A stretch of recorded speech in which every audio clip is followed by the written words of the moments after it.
ابو الولید نے بیان کیا، کہا ہم سے سلم بن زریر نے بیان کیا، انہوں نے ابو الرجاء سے سنا کہ ہم سے عمران بن حسین رضی اللہ عنہ نے بیان کیا کہ وہ نبی کریم صلی اللہ علیہ وسلم کے ساتھ ایک سفر میں تھے۔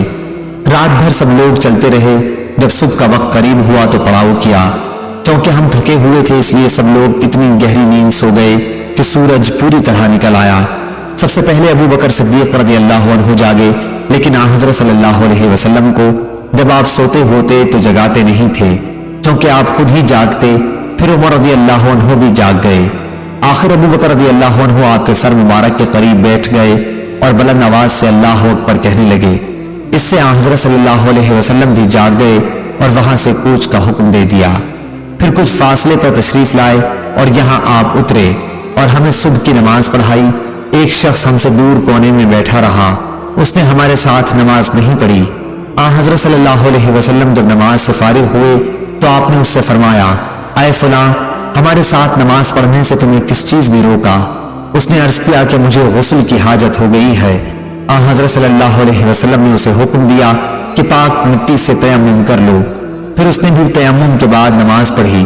حضرت عمران رضی اللہ عنہ کہتے ہیں کہ پھر حضور صلی اللہ علیہ وسلم نے مجھے چند سواروں کے ساتھ آگے بھیج دیا تاکہ پانی تلاش کریں، کیونکہ ہمیں سخت پیاس لگی ہوئی تھی۔ اب ہم اسی حالت میں چل رہے تھے کہ ہمیں ایک عورت ملی جو دو مشکوں کے درمیان سواری پر اپنے پاؤں لٹکائے ہوئے جا رہی تھی۔ ہم نے اس سے کہا کہ پانی کہاں ملتا ہے؟ اس نے جواب دیا کہ یہاں پانی نہیں ہے۔ ہم نے اس سے پوچھا کہ تمہارے گھر سے پانی کتنے فاصلے پر ہے؟ اس نے جواب دیا کہ 1 دن رات کا فاصلہ ہے۔ ہم نے اس سے کہا کہ اچھا تم رسول اللہ صلی اللہ علیہ وسلم کی خدمت میں چلو۔ وہ بولی، رسول اللہ صلی اللہ علیہ وسلم کے کیا معنی ہیں؟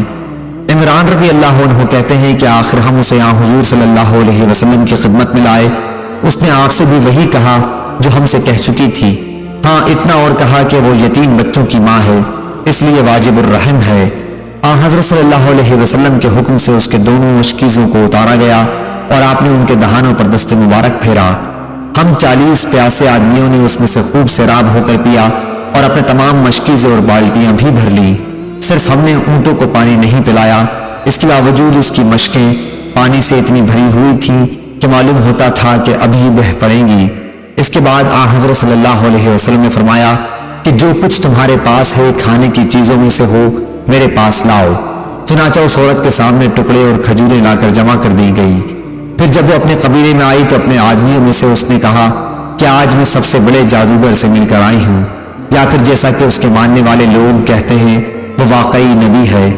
آخر اللہ تعالیٰ نے اس کے قبیلے کو اسی عورت کی وجہ سے ہدایت دی، وہ خود بھی اسلام لائی اور تمام قبیلے والوں نے بھی اسلام قبول کر لیا۔ صحیح بخاری حدیث نمبر 3571۔